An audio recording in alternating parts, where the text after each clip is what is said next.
Let's explore these mysteries together in today's video. The origins of the Pyramid Tumen. At Egypt's ancient temple of Edfu, stone inscriptions tell a story of civilization's beginnings, one whose origins lie so distant that many modern scholars find it difficult to even imagine. According to these engravings, civilization did not begin in Africa, but instead came from a faraway region to the south, a place that today may correspond to Antarctica. In these ancient texts, it is called the Island of the Primeval Ones, regarded as the source of all knowledge and the site of the world's very first monumental works, ushering in the order of the cosmos. Legend describes this first island as having risen up from the eternal lake at the hands of the gods. Upon it, three communities coexisted: the builders, who were responsible for raising great structures; the sages, who preserved knowledge and memory; and the Shu, a group associated with water, whose true nature would remain a mystery to later generations. Each group held its own distinct role, maintaining the delicate balance of the primeval island. The texts record the arrival of gods from the sky. They brought wisdom, energy, and the very first blueprints for sacred architecture, the prototypes of the pyramids that would one day appear around the world. The ancients believed these designs became the template for every pyramid across all continents. When their task was done, some of these gods returned to the sky aboard a craft known as the Great Bird. This description inevitably conjures up images of vehicles far beyond anything found in ancient technology. Not all the gods departed. Some remained with the island's inhabitants. But that balance was soon shattered by the appearance of an opposing force, a serpent-shaped entity. The carvings tell of a battle between the falcon god and this serpent enemy, who is also called the Great Leaper, and was seen both on earth and in the sky. As a result of their clash, darkness fell across the heavens and a string of natural disasters. Floods and earthquakes swallowed the island whole. After that catastrophe, the surviving gods and groups scattered to distant lands across the world. All traces of the Island of the Primeval Ones and its first monumental structures were buried under ice, leaving only legends and the inscriptions at Edfu Temple behind. Some researchers today have suggested that Antarctica might be the lost remains of this primeval island, pointing to strange structures beneath the thick ice and pyramid-like features detected in various surveys. If the theory that Antarctica once served as the cradle of human knowledge turns out to be true, it might offer a unified explanation for the simultaneous appearance of pyramids in ancient civilizations and the rapid early development of humankind. Yet, until the secrets beneath the eternal ice are finally revealed, the story of the Island of the Primeval Ones remains suspended somewhere between archaeology, legend, and the boldest ideas of modern science. The story of the serpent in the Garden of Eden. The Bible tells us that after creating Adam and Eve, God placed them in a garden filled with every kind of tree and abundant fruit. However, they were given a single command not to touch the tree of the knowledge of good and evil that stood at the very center of the garden. In this setting, a creature appeared described as a serpent that used words to persuade Eve to taste the forbidden fruit. Adam followed her lead, and the result was that both became aware of their own nakedness. This realization led to their expulsion from the Garden of Eden, and marked the beginning of a hard and toilsome life for humankind. If we analyze the original Hebrew text, the word used for serpent is nash. When translated into English or other languages, nash is typically rendered as serpent. But the word itself carries far more complex layers of meaning beyond the common sense of a snake. Nash can also refer to large reptiles or serve as a symbol for dragons or water monsters. This diversity reflects the mindset of ancient Near Eastern cultures, where the boundaries between real animals and religious symbols were often blurred. One remarkable detail is that the entire book of Genesis never actually states that the serpent was a manifestation of Satan. The view that equates the serpent with the devil emerged only much later in Jewish and Christian theology. Originally, the Hebrew word Satan simply meant adversary or opponent, rather than being the personal name of an evil entity. Only after the Babylonian exile did the concept of Satan as the absolute enemy of God become firmly established. The link between the serpent and Satan became especially influential through theological interpretations and medieval Christian tradition, a time when doctrines about the devil became widespread and shaped society's thinking through centuries of translation and the spread of the Bible into Greek, Latin, and then English. The meaning of the serpent in the original story shifted dramatically. Translators tended to add elements of evil, or simplify the layers of symbolism. Later, works of art and sermons reinforced the serpent's image as an embodiment of the devil, while also shaping a negative perception of Eve's role in the history of Western theology. On a symbolic level, the serpent is not merely an animal, but carries meanings of knowledge, temptation, curiosity, and the desire to push beyond limitations. Many scholars see the serpent as a metaphor for the tension between knowledge and power, or between free will and divine order. As the story was told, translated, and interpreted over generations, its meanings continued to change according to each era's cultural and social context, leading to differing perceptions of what the story truly represents. In this way, the story of the serpent in the Garden of Eden reflects the intersection of ancient myth, linguistic development, religious interpretation, and centuries of social transformation. The shift of the serpent's image from a multi-layered symbol to an embodiment of Satan is the product of a long process of reinterpretation, revealing changes in religious thinking and human history itself. The Hollow Earth legend. In the long history of speculation about the origins of life and possible hidden civilizations beneath the earth, the legend of Agartha has always held a special place in the human imagination. Stories of Agartha typically describe it as a center of wisdom, technology, and spirituality. Many legends claim that a vast network of tunnels connects the continents with Antarctica and the Himalayas, regarded as the two main gateways into this underground world. In the East, ancient texts speak of Shambhala as a legendary kingdom where the enlightened gather. However, since the late 19th century, tales of Agartha began to spread in the West thanks to the writings of mystics such as Alexandra Santivdalvidra and Ferdinando Sandowski.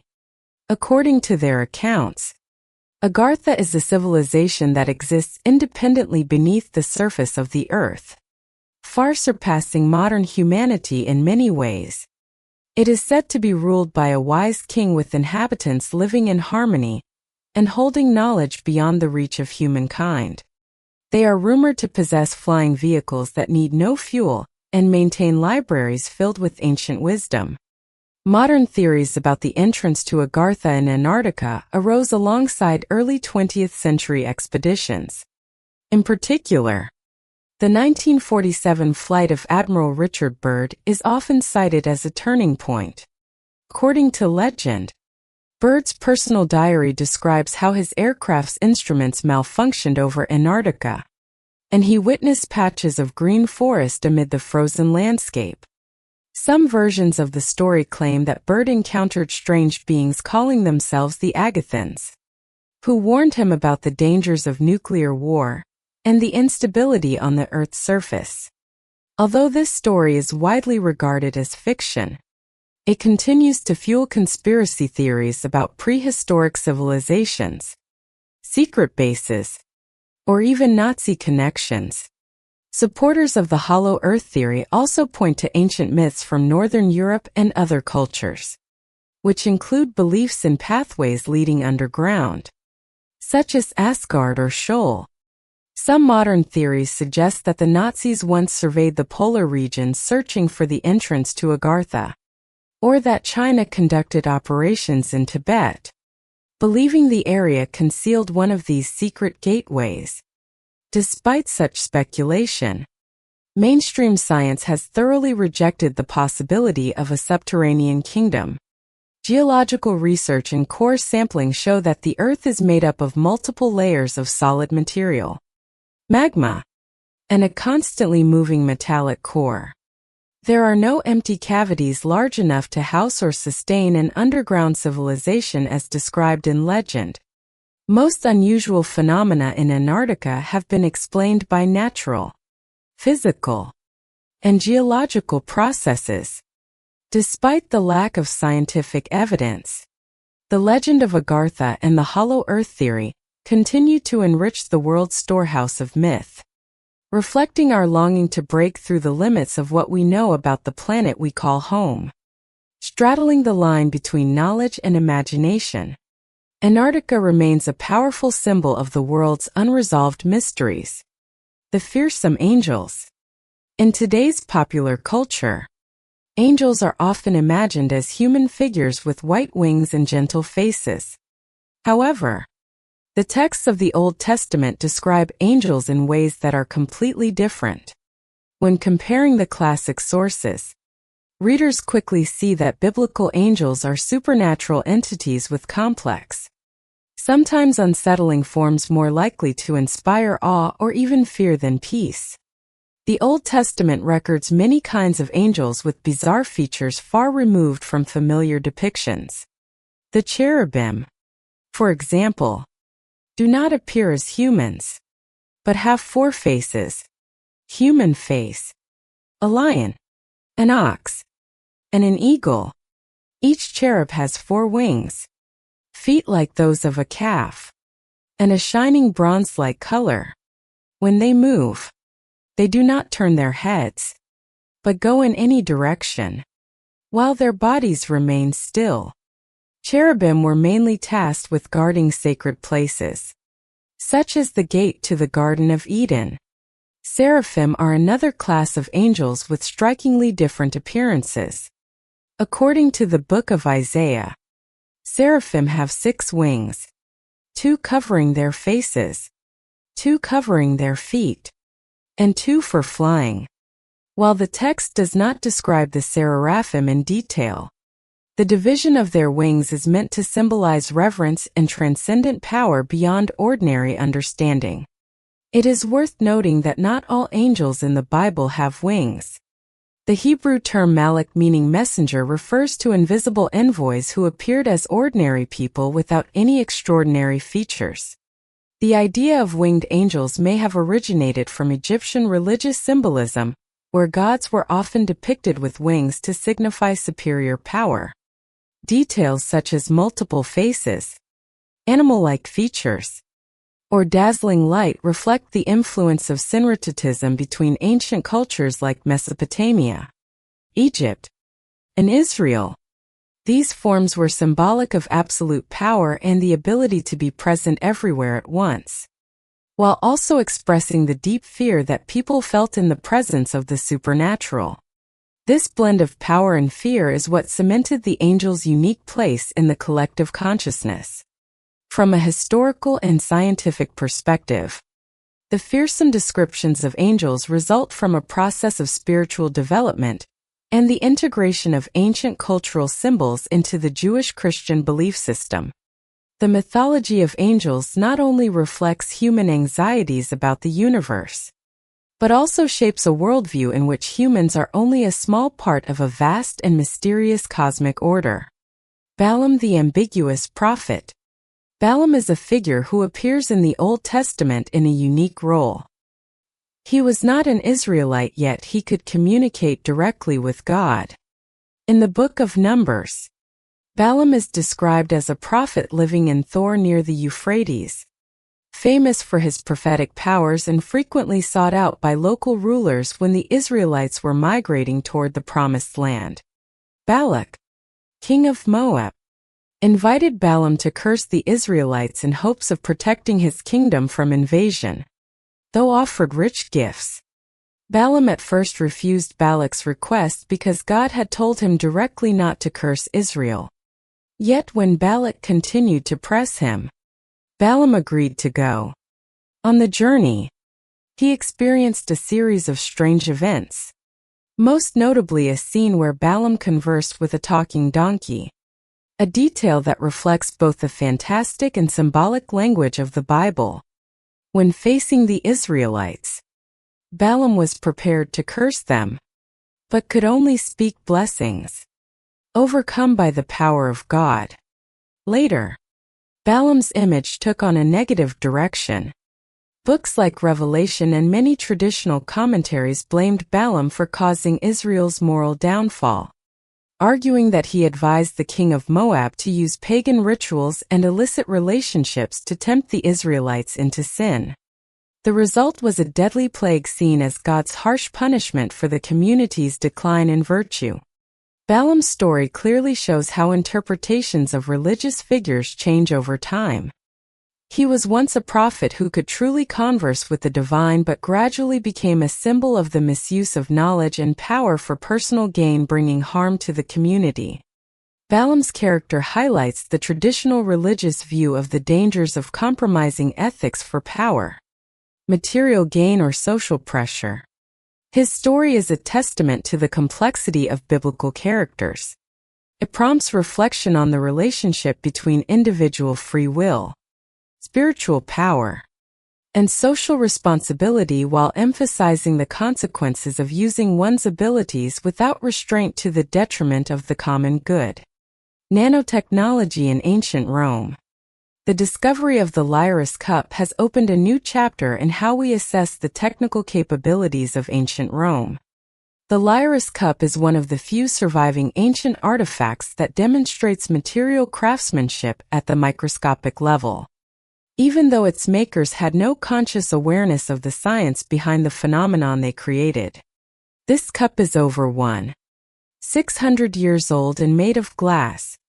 Yet, it possesses a strange ability to change color. When light shines directly onto its surface, it appears jade green. But when illuminated from behind, it transforms into a ruby red glow. This effect cannot be explained by traditional coloring methods. Rather, it is the result of mixing gold and silver nanoparticles into molten glass. Each metal particle measures just a few dozen nanometers, far smaller than the naked eye can see.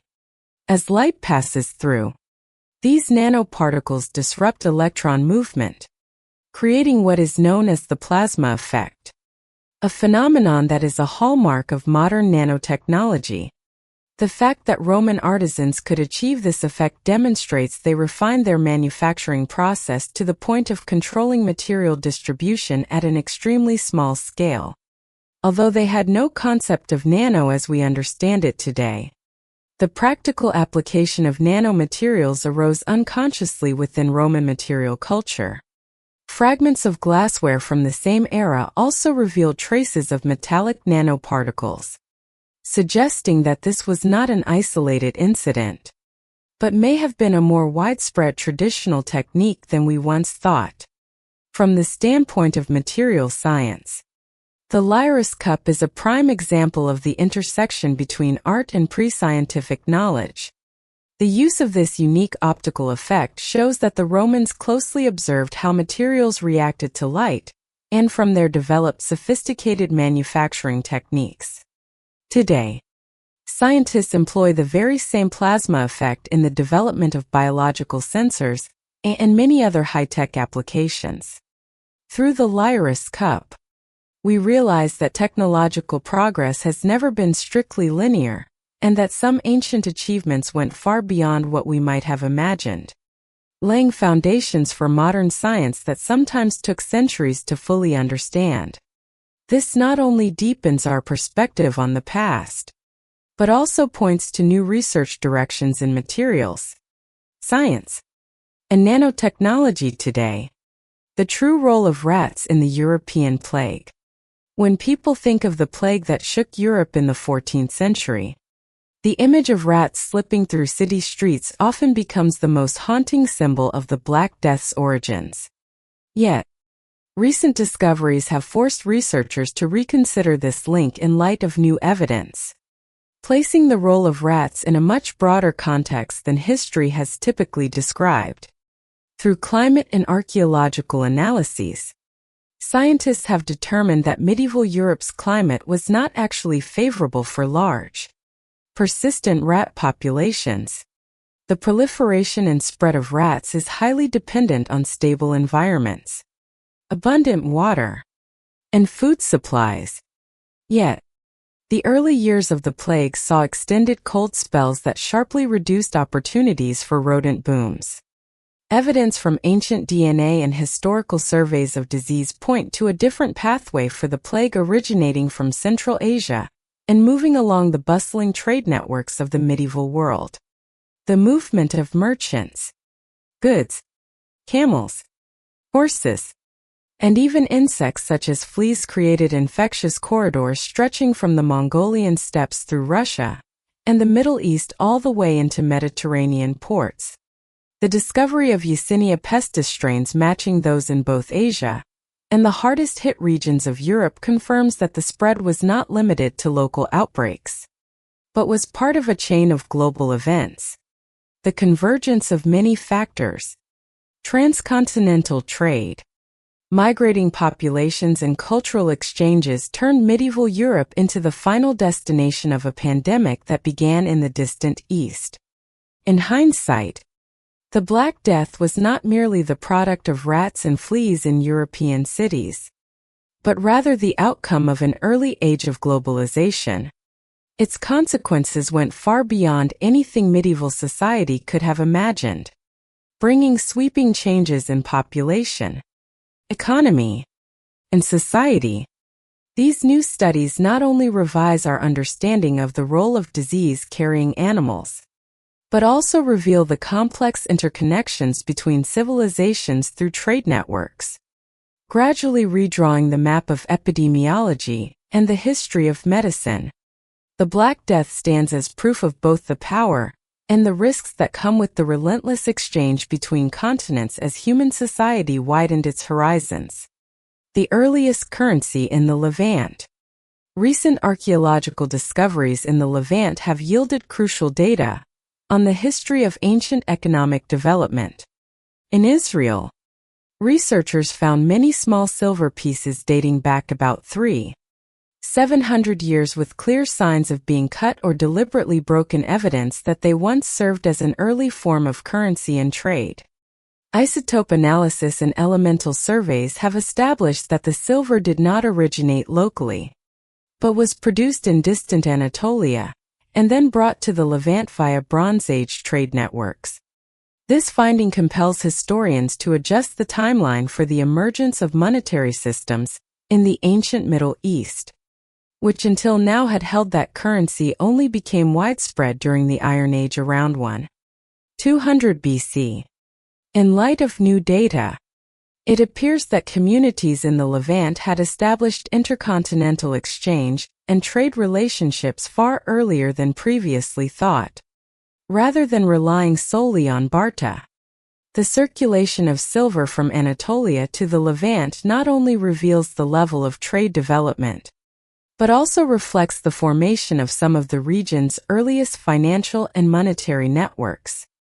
Silver was cut into small pieces suitable for daily transactions, facilitating the exchange of goods and investment. This points to the existence of complex social organizations that spurred the development of the economy, culture, and even construction technology. The discovery of silver currency in the Levant also highlights a major shift in Bronze Age attitudes toward value from tangible physical goods to the more abstract notion of money, opening a new chapter in the evolution of civilization. Those small millennia-old silver pieces are the mark of a convergence between metallurgical technology and economics, helping to reconstruct the picture of an ancient Middle East that was dynamic and deeply integrated into the intercontinental trade currents from very early on in human history. The finger of the Apostle Thomas within Christian tradition. The story of the Apostle Thomas, who once doubted the resurrection of Jesus, is one of the most notable examples of humanity's confrontation with doubt and the experience of truth. According to the Bible, after Jesus was crucified and said to have risen again, Thomas alone among the apostles refused to believe it. Only when he touched Jesus' wounds with his own hand did he accept the miracle of resurrection. The act of placing a finger in the wound became a symbol of faith born from direct experience and overcoming skepticism. After this event, Thomas left Jerusalem and journeyed eastward, eventually arriving in India in AD 52. He is said to have founded many of the earliest Christian communities in the regions of Kerala and Tamil Nadu. After about 20 years of missionary work, Thomas was killed in the city of Chennai and was buried there. To this day, many Indian Christian denominations regard Thomas as their founder, and local tradition holds that they are the direct descendants of those he baptized. Yet, after Thomas's death, relics associated with him, especially his bones and body parts, began a centuries-long journey across Europe. Among these, the most famous is the pointing finger of Thomas, believed to be the very finger that touched Jesus' wounds. This relic is now kept at the Basilica de Santa Croce in Rome. Other bones, including his arm and skull, are scattered among various churches in Italy and the Netherlands. The movement and division of these relics reflect the widespread medieval practice of treating relics as sacred objects, valued both for their religious significance and for the prestige and authority they brought to the religious centers that possessed them. However, the authenticity of these relics has always been disputed.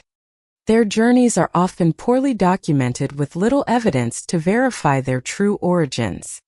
In many cases, the bones attributed to Thomas may be symbolic or even belong to other individuals.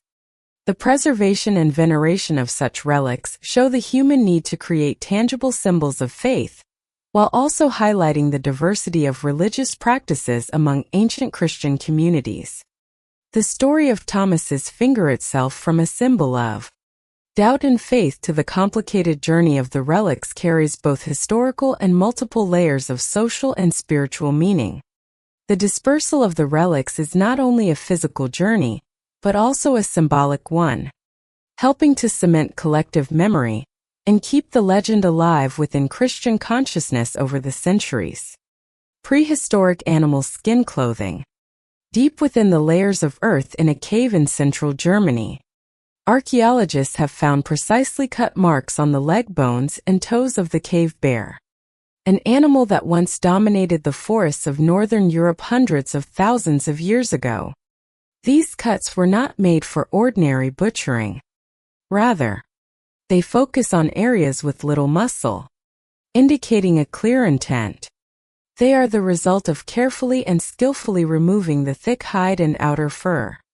Analysis shows these bones date back nearly 300,000 years to the early era of Homo sapiens, or even to older groups such as Neanderthals or H. heidelbergensis.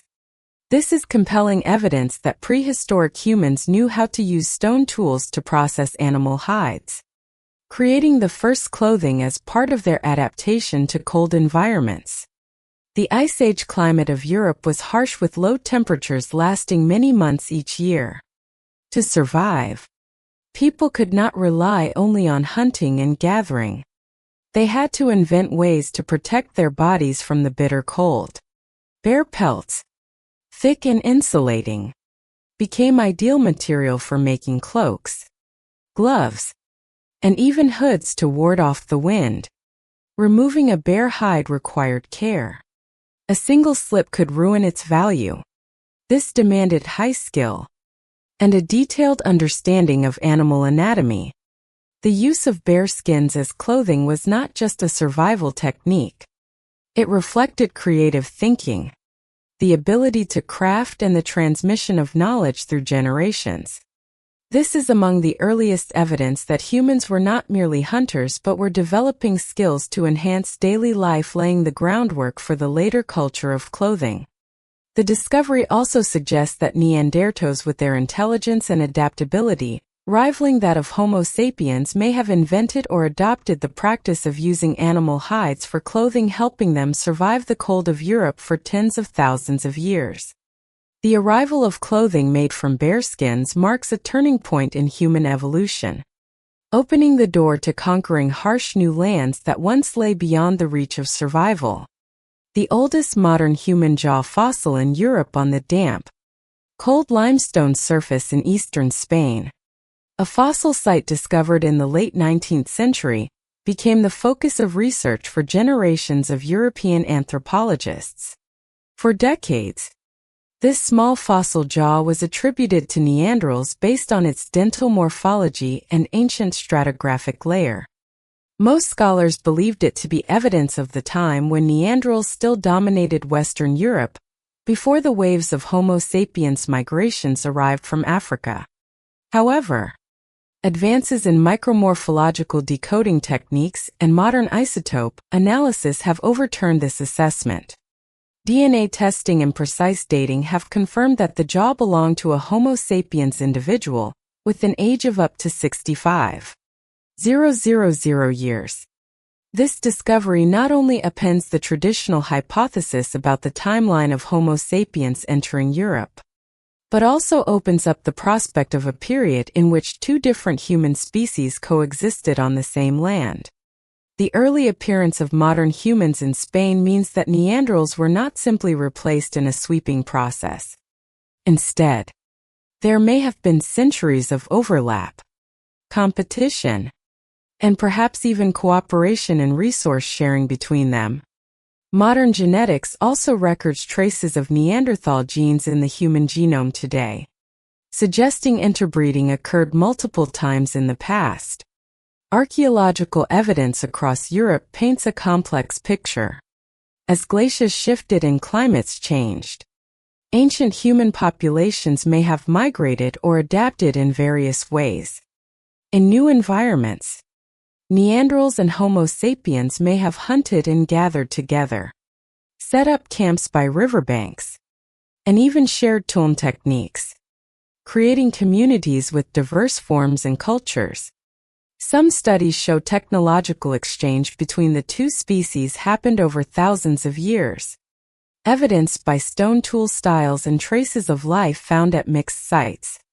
Yet, the story of Neanderthal extinction remains heavily debated. Some scholars argue that interbreeding with Homo sapiens gradually diluted the Neanderthal gene pool, while others believe competition for resources, disease, or climate change played decisive roles. Genetic research shows that the Neanderthal gene proportion in modern humans is not high, with most distinctive variants fading over time. Each new fossil discovery, such as the Spanish jaw, adds another piece to the evolutionary puzzle, expanding our understanding of how ancient human groups coexisted, interacted, and ultimately left their mark on today's generations. The discovery of the oldest Homo sapiens jaw in Europe not only changes our perspective on when modern humans arrived on the continent, but also forces us to reevaluate the entire process of how ancient human groups formed and developed. History is no longer a straightforward succession, but a complex network of branches intersecting, intertwining, and continuously changing under the influence of nature and society. Under the light of modern science, this fossil jaw tells a new story about the origins and destiny of our species in prehistory, a time when each new find can reshape our very understanding of ourselves. Is travel to Antarctica possible? The idea that Antarctica is a forbidden land completely off-limits to humans actually does not reflect current international regulations. Even as the most remote and harsh continent on Earth, Antarctica continues to welcome international expeditions and researchers. And there are even special tours available for those who qualify and follow the rules. The Antarctic Treaty, signed in 1959 by more than 50 nations, established a common management mechanism for the entire continent. According to the treaty, Antarctica does not belong to any country, has no indigenous residents, and cannot be used for military purposes or weapons testing. Activities permitted here must serve science, environmental protection, and promote international cooperation. Each trip requires approval from the relevant authorities in the traveler's country of origin and must strictly adhere to safety standards and environmental protocols. Access permits to Antarctica especially emphasize ecological conservation. Every expedition team must submit a detailed plan clearly describing their itinerary, proposed activities, and waste management strategies. Teams are strictly prohibited from bringing in pollutants or anything that could harm the native ecosystem. The entire process is closely monitored by international organizations and independent scientific agencies. Tourism to Antarctica is also organized, but only as special expedition tours. Visitors must follow every instruction from their guides, never leave designated areas, and are forbidden from collecting samples or disturbing the habitat of native wildlife and plants. Violating regulations may lead to expulsion or legal action from the respective country. The notion that Antarctica is militarized or guarded by an international military force is unfounded. Those present on the continent mainly serve in logistics, rescue, or to protect research stations, not as border patrols. Thus, access to Antarctica is not impossible, but all activities are tightly controlled to ensure the continent remains a global natural laboratory. The balance between the freedom to explore and the responsibility to conserve has helped keep Antarctica nearly pristine, playing a vital role in climate and environmental research worldwide. The Dyatlov Pass Incident. The Dyatlov Pass Incident is one of the greatest mysteries of the 20th century, leaving a deep question mark in the history of Ural mountain exploration.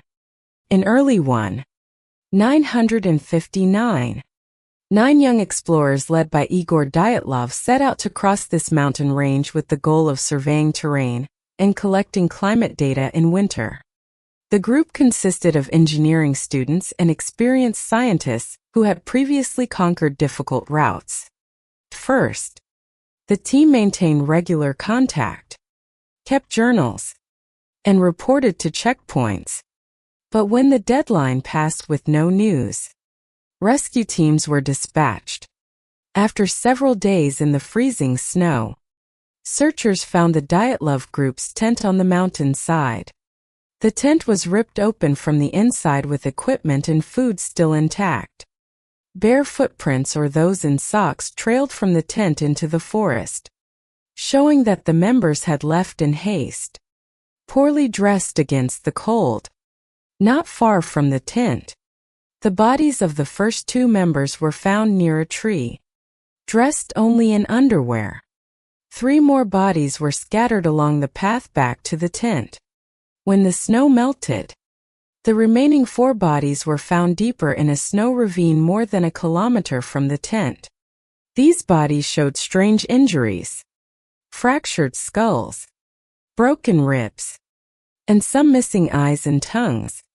However, no evidence was found of external attack, strangers, or large animals. Autopsies showed most victims died from hypothermia, but the cause of the severe injuries was never explained. Some group clothing was found to have high levels of radiation, raising further suspicions of weapons testing or chemical contamination. Over the decades, many theories have been put forward: avalanche, seismic infrasound, even strange creatures or the Yeti. Mathematical models once supported the avalanche theory, but the terrain and tent location did not fully fit. Some witnesses later recalled seeing strange lights in the Ural sky the night of the incident, fueling speculation of military experiments. To this day, despite every effort by modern science, the mystery of Dyatlov Pass remains unsolved. The story haunts not only because of the bizarre deaths, but also because of the region's icy isolation, where evidence is slowly swallowed by snow, leaving behind only journals, photographs, and endless questions. The ice wall of the flat Earth theory. Among the various theories about the true shape of our planet, the flat Earth theory stands out for its vision of a massive white ice wall stretching around the edge of Antarctica. According to believers in this theory, the ice wall is not just a natural boundary, but the ultimate barrier, preventing all creatures or machines from reaching the edge of the world, which they believe is the end of every map. They often cite records from the 19th century, especially the expedition of British naval officer James Clark Ross. Ross spent months circling huge ice masses off the coast of Antarctica, but could not break through, feeling as if he had encountered an impenetrable wall. In his reports, he described endless stretches of ice surrounded by year-round snow-capped mountains forming a natural belt that forced ships to turn back. Many other old sources also mention strange phenomena in the area, like brilliant southern lights or relentless cold winds blowing along the ice. According to this theory, the ice wall is not a single structure, but consists of segments divided by the Transantarctic Mountains, some over 3,500 m high, interspersed with sheets of ice sliding into the sea, creating a multi-layered formation stretching for hundreds of miles. Flat Earth theorists argue that the harsh geography only reinforces the view that no one can cross this frontier. They believe that beyond the ice wall lies an unknown region where all equipment is frozen, and there are no signs of life or technology. In fact, stories about the ice wall are even linked to old records about hidden lands or legends of gateways to other worlds, boundaries separating the known order from realms where no one has ever set foot. In contrast, modern science has mapped Antarctica's terrain and climate, explaining the coastal ice shelves as the result of millions of years of snowfall accumulation and erosion by wind and unique landforms. According to geologists, the ice walls are actually oceanic ice shelves continually shaped by waves and wind, forming steep cliffs that regularly break off and drift away. Still, the allure of the Antarctic ice wall continues to captivate the imagination, especially since stories of geographical mystery and the limits of human knowledge are always compelling. Here, geological reality and legend intertwine, leaving behind one of the strangest and most debated theories about Antarctica, where ice and snow have become symbols of the boundary between what is known and what has never been seen. The medieval Christian burial custom of women on beds. In the history of European burial practices, the custom of bed burials emerged as a distinctive phenomenon found mainly among noble women within the Christian societies of the Middle Ages.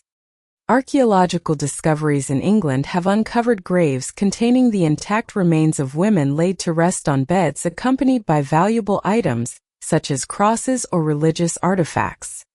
A notable case was unearthed in 2011 in the village of Trumpington, Cambridge, where archaeologists excavated a grave holding the skeleton of a young woman surrounded by a cross and objects linked to Christian rituals from the 7th century. Genetic analysis and the study of grave goods reveal that most of these women originated from continental Europe. They were not natives but migrants to England at a time when Christianity was spreading rapidly across the continent. Their roles extended beyond religious significance. They were part of a deeper political strategy by the Catholic Church which involved propagating faith through strategic marital alliances. Historical documents often refer to these women as bride hunters, selected from noble lineages. They were sent to peripheral lands with the aim of marrying into powerful local families who had not yet embraced Christianity. This bride hunting was not only a matter of religious idealism, but a method for the church to expand its influence and consolidate power through marriage ties. As a result, not only did the church increase its number of followers, but it also established indirect control over lands and influential local clans. The bed burial custom thus became a marker identifying these immigrant women who carried a dual mission, spreading religion and linking political economic interests. The lavishary rites and luxurious grave goods confirmed their special status within the church's missionary strategies. The presence of these customs also reflects the process of cultural adaptation between regions and the mutual influences shaping medieval European history. Looking back, it is clear that the deeper purpose of this burial custom was not simply to ensure a grand funeral, but to illustrate the close connection between the church and secular authority through the strategy of evangelism by marriage and the prominent presence of bride hunters. The church skillfully utilized the power of noble women, turning them into bridges for Christianization and the consolidation of influence across English society in this era. The death of scientist Rodney Marks. The death of Rodney Marks in Antarctica remains an unresolved mystery, sparking ongoing controversy within the international scientific community. In May 2000, this Australian astrophysicist was working at the American-run Amundsen-Scott station at the South Pole when he suddenly fell ill and died in less than 2 days. His initial symptoms were only nausea and dizziness, but his health rapidly deteriorated and no medical intervention on site could save him. His body was then sent to New Zealand for autopsy, as Antarctica does not belong to any nation, and all legal procedures are governed by international cooperation and continental treaties. The forensic report determined the cause of death to be methanol poisoning, a chemical common in laboratories, but extremely dangerous if absorbed in large amounts. The central question, however, was how methanol entered Rodney Marks's bloodstream, and why no one realized it while he was alive. The incident quickly escalated beyond an ordinary medical emergency. The media and New Zealand investigators repeatedly called for greater cooperation from the United States. But all information about the activities at Amundsen-Scott Station during that period was tightly controlled, and key witnesses never appeared before the independent inquiry. This fueled numerous theories, including the possibility that Rodney Marks was intentionally poisoned or that his death was related to internal conflicts or even sensitive data or research at the South Pole. Legal analysts also noted that no single country has absolute jurisdiction in Antarctica, making mysterious cases here an ongoing challenge for international law. The case of Rodney Marks became a classic example of the difficulties faced by the global community when addressing incidents outside national territories where legal principles are limited and evidence can easily disappear into the ice. Years have passed, but the case remains open. Some journalists and private investigators still try to trace the faint leads, hoping to uncover the truth behind the scientist's sudden death. Yet, in an environment where information is withheld, the death of Rodney Marks continues to be a major enigma on the Antarctic continent, where the boundaries between science, law, and mystery are constantly blurred in the cold, cosmic particles. In the still air of Antarctica, a new physical phenomenon is challenging the familiar frameworks of modern science. High-energy cosmic rays have appeared, particles not arriving from outer space toward Earth, but instead seeming to travel up from beneath through thick layers of rock and ice emerging at the South Pole. Since 2016, radio wave detectors, such as NASA's Special Antenna Arrays in Antarctica, have continuously recorded these unusual signals. The detected particles belong to the neutrino group, but their energy levels far exceed all expectations. Their trajectories seem to defy even the law of conservation of momentum in the standard model of particle physics. According to current understanding, only low-energy neutrinos can pass through Earth's crust without being absorbed, while these particles have extremely high energy, prompting researchers to question their true origin. Some astrophysicists believe the phenomenon may be a sign that a source of dark matter exists inside the Earth, a mysterious substance thought to account for most of the universe's mass, but which science has yet to observe directly. Other theories point to the possibility of sterile neutrinos, particles that interact only with gravity and not with any of the other fundamental forces, enabling them to pass through all matter without obstruction. Bolder ideas suggest these high-energy cosmic rays could be the result of collisions with other dimensions or signs of physical phenomena beyond our familiar four-dimensional spacetime model. The discovery of such high-energy particles emerging from the Earth's core, rather than entering from outer space, has opened up new approaches in particle physics and cosmology.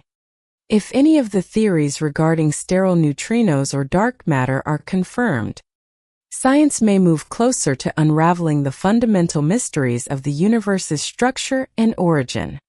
Yet, for now, the true nature of this phenomenon remains unresolved, continuing to spark lively debate within the modern physics community. In a place where the laws of nature are constantly being tested, Antarctica once again stands as the Earth's final frontier, and perhaps the gateway to the deepest secrets of the cosmos. Mass extinction events and the role of radiation.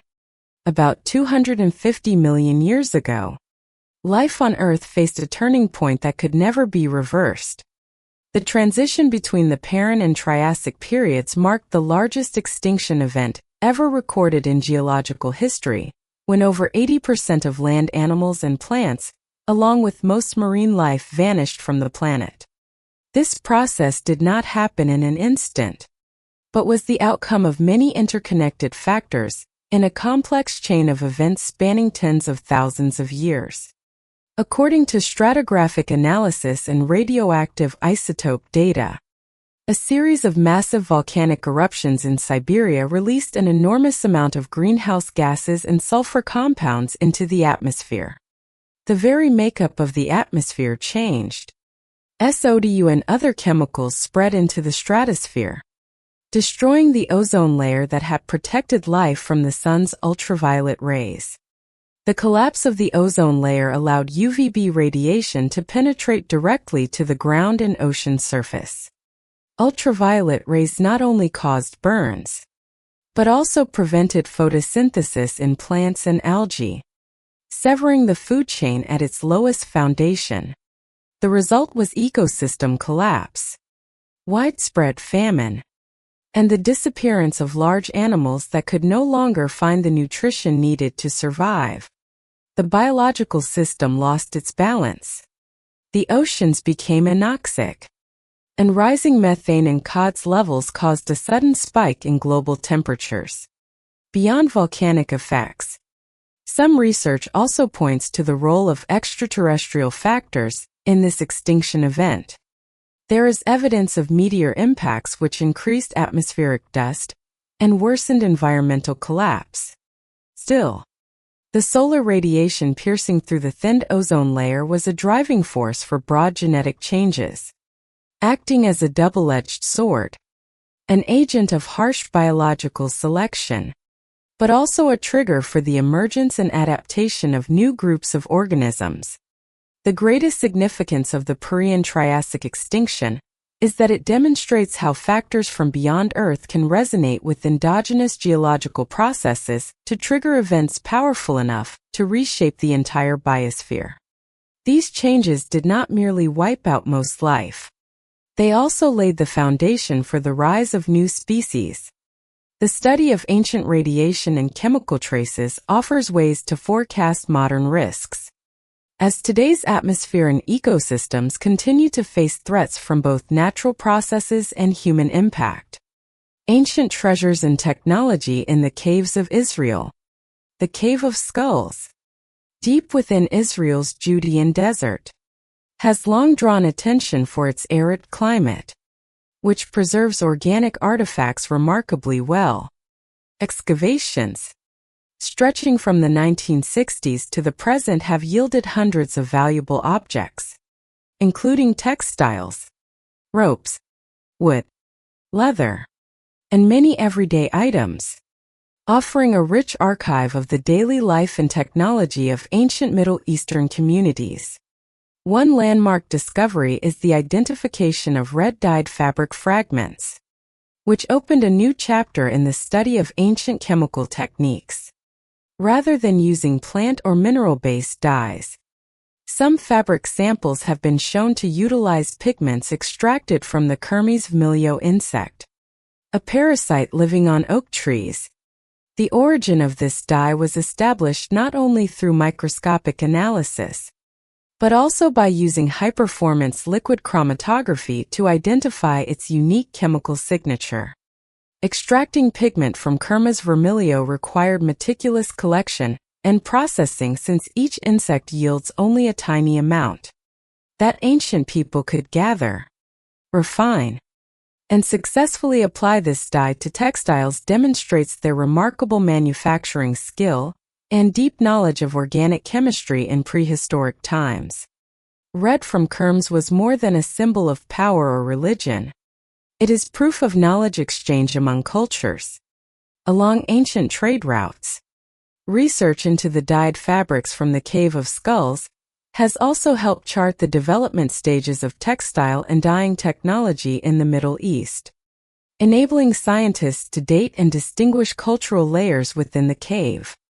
Besides chemical insights, the survival of these organic artifacts shows an understanding of environmental control, material selection, and preservation methods that were in use long before written history.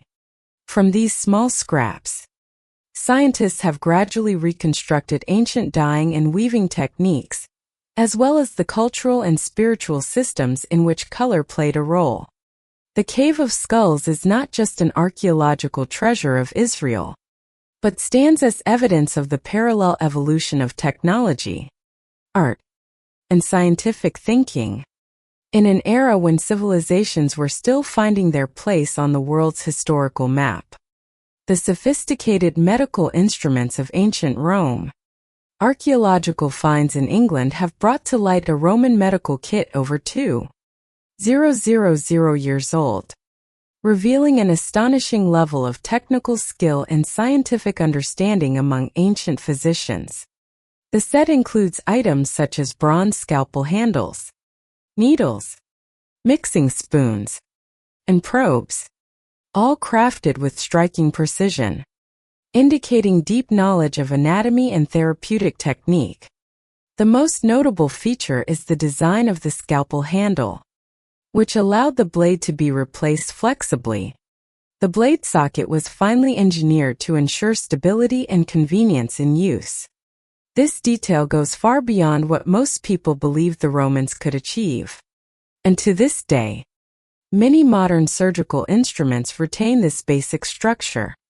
The specialized design of needles and mixing spoons also points to the accumulation of hands-on experience over many generations of practitioners. Studies of ancient Greek and Roman medical texts show that such instrument sets were widely used across the empire from Europe to the Middle East. The spread of surgical techniques and their associated tools demonstrates the organization of broad training systems and the transmission of medical knowledge across a vast area. These advances were not confined to surgery but extended into orthopedics, wound care, dentistry, and ophthalmology. The discovery of these refined surgical tools has forced scholars to reconsider the development of science and technology in Roman society, and has opened new avenues for studying the connection between invention and the growth of Western medicine. The Roman health system, with its ability to apply optimal techniques and tools, laid the groundwork for many modern surgical methods, and stands as proof of the central role of experimental science in human history. Prehistoric stone structures in France. In central France, beneath layers of alluvium and the remnants of time, archaeologists discovered a circle of 30 large monoliths, most of them deliberately buried. Unlike the famous sites such as Stonehenge or England's megalithic monuments, this circle lay hidden underground, a relic of a Neolithic community that once lived, built, and then intentionally concealed its own creation. Most of the stone pillars had disappeared from the surface, only coming to light when archaeological work chanced upon the ancient layer beneath today's fields. Structural and stratigraphic analysis shows that building this stone circle was more than a ritual act. It required large-scale technical coordination and community organization. Each block was chosen, transported, and positioned with strict order, creating an enclosed space with a special function, possibly linked to local religion, astronomy, or seasonal rites. The uniformity of construction, along with surviving stone tools, reflects the advanced development of these inhabitants at a time when Europe was still transitioning from hunting and gathering to early agriculture and social organization. The burial of the stone circle was not a sign of natural decline, but the result of a significant cultural or religious shift. New beliefs may have forced the community to conceal or abandon monuments linked to earlier practices. Or perhaps the builders themselves deliberately buried the site to mark a profound transition in faith and social order. The arrival of Christianity in Europe later increased the likelihood that such stone monuments were viewed as pagan symbols, leading to their burial to erase the traces of ancient beliefs. This discovery not only opens a new window on the construction skills of Neolithic people in France, but also adds depth to our understanding of prehistoric social and cultural centers across Europe. The silent monoliths deep in the earth, though hidden, still hold the stories of community formation, the desire to master nature, and the creation of sacred spaces by humanity's earliest societies. The theory that humans are ancient artificial intelligence. Within research into the origin and nature of human consciousness, a controversial hypothesis has emerged, posing the question: could human consciousness be the outcome of a biological evolution process that mimics artificial intelligence? According to this theory, every human cognitive function, emotion, and creative capacity is in fact the product of an immensely complex information processing system with DNA serving as a multidimensional data storage, much like the big data foundation of today's artificial intelligence systems.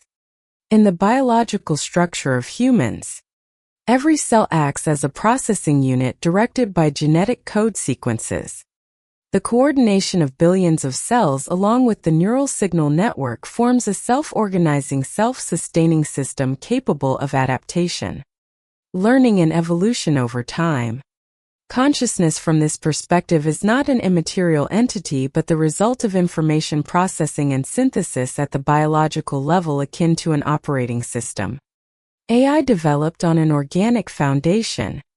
A central argument of this hypothesis is that it explains the leaps in human evolution.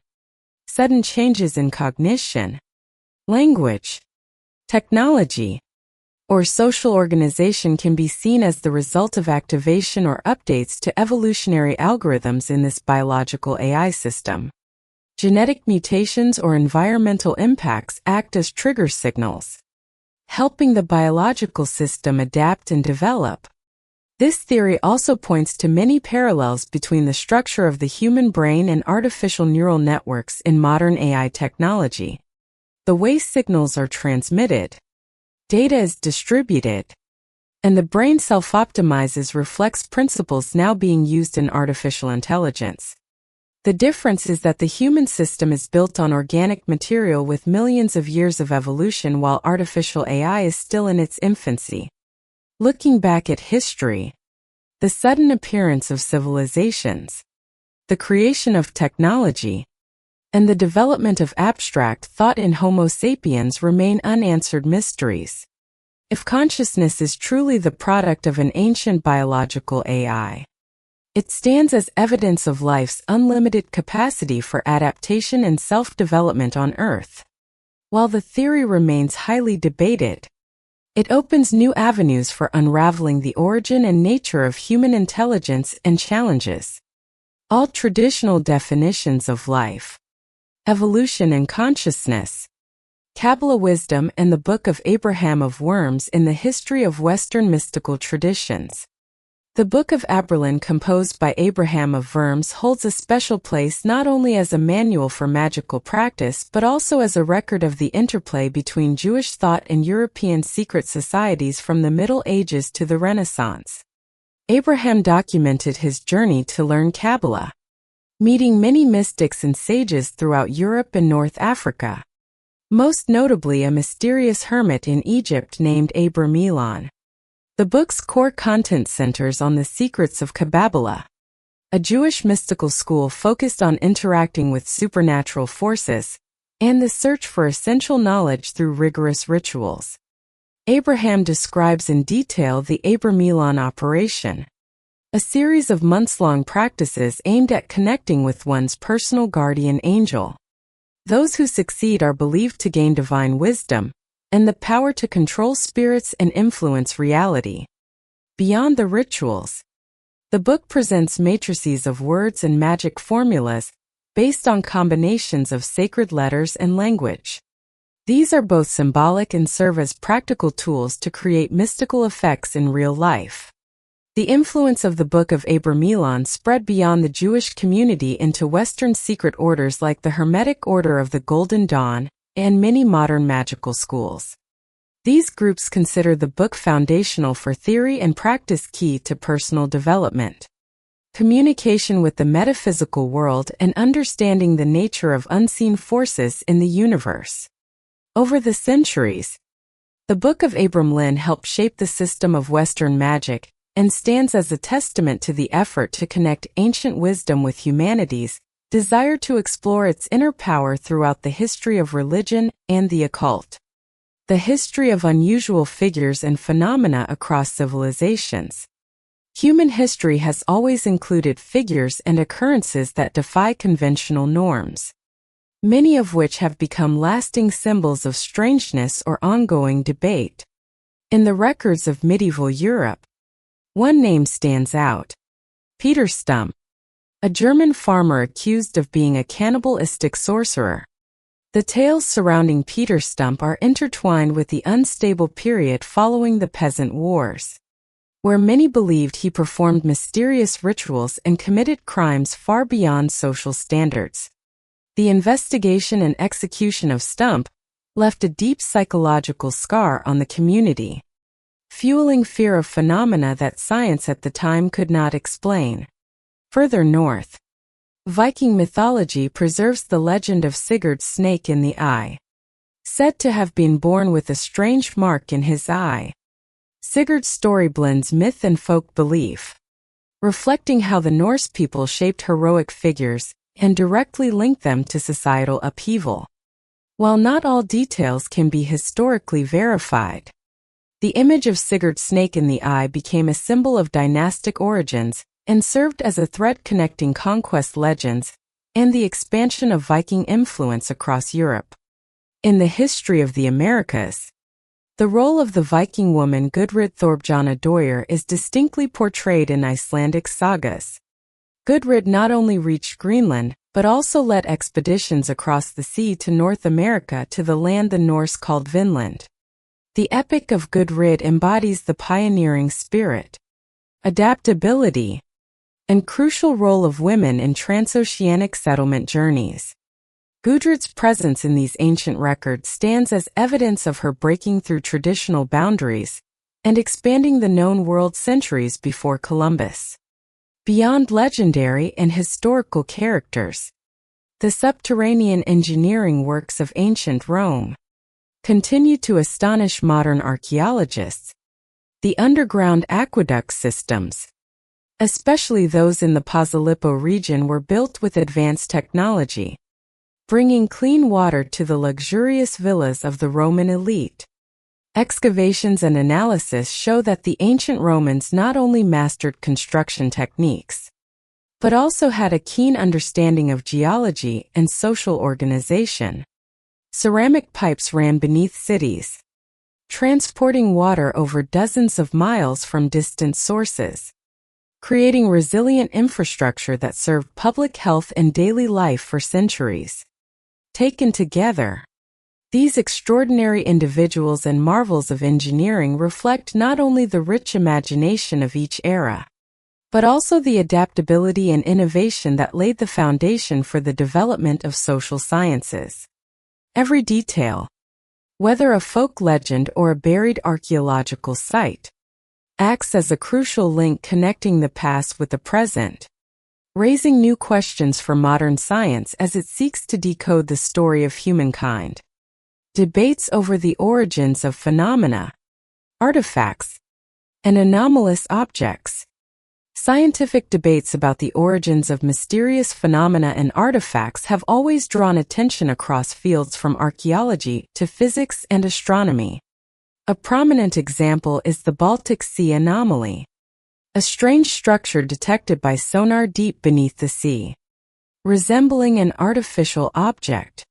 This has sparked numerous theories, from it being a crashed spacecraft to an extraterrestrial artifact. However, most geologists maintain it is simply a natural product formed by long geological processes in the cold waters of northern Europe. To this day, there is no physical evidence supporting the hypothesis of an artificial or alien origin. In Romania, the appearance of the 3 Tartaria tablets inscribed with strange symbols remains a major archaeological mystery. These marks have not yet been fully deciphered and could represent the oldest script in Europe, perhaps developed independently of major civilizations like Mesopotamia or Egypt. Determining the age and meaning of the Tartaria tablets continues to challenge researchers using advanced techniques, such as radiocarbon dating and comparative linguistics. So far, there is no definitive conclusion about the true nature or purpose of these stone plaques. In physics, the concept of ether was once considered the medium through which light traveled in space, and was even proposed to explain gravity. From Aristotle to scientists like Maxwell and Laurent, ether played a central role in many models of the universe. However, with the advent of relativity, modern physics replaced ether with new theories. Still, the true nature of the cosmos remains unresolved, and new ideas like quantum fields and dark matter are still being explored to explain the workings of the universe. Not only rooted in the distant past, modern history is also filled with unsolved mysteries, such as the missing papers of Nikola Tesla. When Tesla died, the U.S. government seized all his documents and research drawings. Today, only a small portion of these materials has been made public, while the rest remain unknown. This has fueled speculation about groundbreaking technologies, including wireless power transmission or wave weapons. The secrecy surrounding these materials has only added to the mystique of Tesla and inspired debate about the existence of inventions far ahead of our time. In archaeology, the hypothesis of the lost city of Z in the Amazon and its possible connection to Atlantis remains as compelling as ever. Stories abound of a forgotten city with paved roads and monumental structures deep in the South American jungle. Some researchers have speculated that survivors from Atlantis, after a prehistoric catastrophe, crossed the ocean to South America and built this city. Yet, all stratigraphic surveys and comparisons with ancient texts have so far failed to establish any clear link between these two civilizations. The remaining evidence rests mostly on legend or unverified reports from explorers. These phenomena, artifacts, and theories underscore the limits of modern knowledge in uncovering human history and the nature of the universe. For this reason, fields from archaeology to physics and computer science are collaborating more closely to verify and test new hypotheses.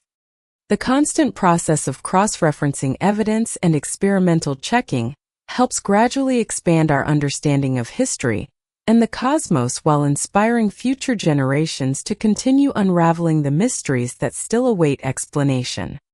Ultra-durable thread in the Bronze Age. During the Bronze Age, one of the most decisive technological breakthroughs was the development of splicing, the technique of separating and joining fibers.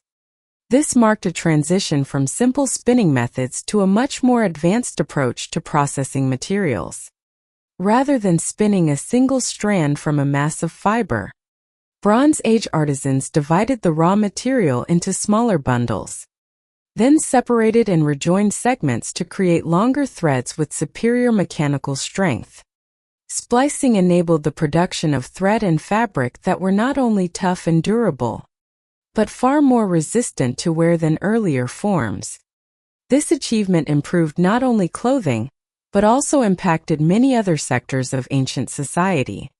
Most notably, ultra-strong thread allowed for the construction of ocean-going ships and the manufacture of large-scale fishing nets, anchor ropes, and building and other industries requiring high-load materials. The strong development of fiber and textile technology empowered Bronze Age peoples to increase production efficiency, creating broader trade networks than ever before. They could build larger ships, expand maritime commerce, and connect distant civilizations. This facilitated the rapid spread of physical goods and creative ideas, accelerating urbanization and the emergence of new centers of power along major trade routes. Modern research on textile artifacts from Europe shows that splicing appeared in multiple regions at the same time, reflecting an extraordinary rate of technological diffusion in this era. Moreover, the technique is closely linked with other inventions such as the spinning wheel and sophisticated hand loom tools, demonstrating the integration of diverse technical knowledge within a single society.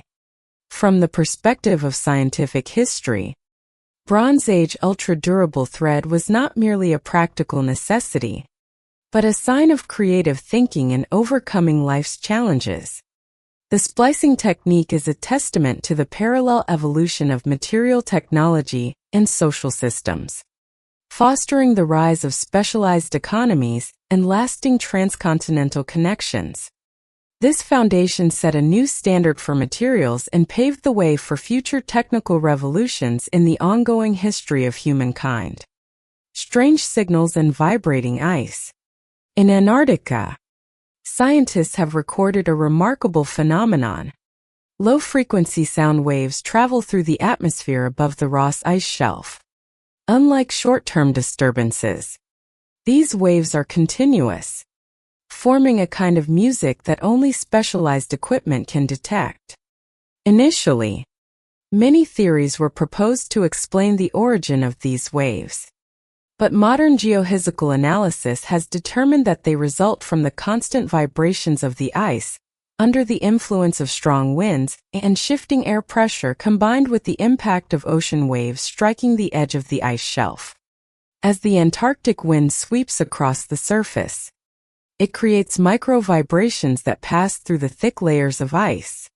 Seismic waves emerge when changes in pressure combine with subglacial flows, causing the entire ice mass to resonate and emit sound signals into the frigid atmosphere. During blizzards or periods of intense climate change, the amplitude of these waves increases noticeably, recording even the deepest shifts within the ice. By analyzing these signals, scientists can determine the stability or instability of the Ross Ice Shelf, one of the largest ice structures on Earth. If the ice vibrates strongly at unusual frequencies, this can serve as an early warning of cracking, which may affect global sea levels.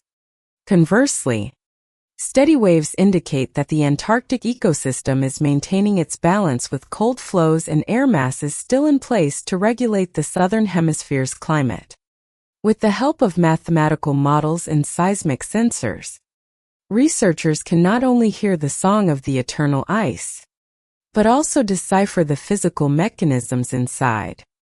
These sounds become early indicators of any changes in the ice system, helping to identify risks to the oceans and the global climate.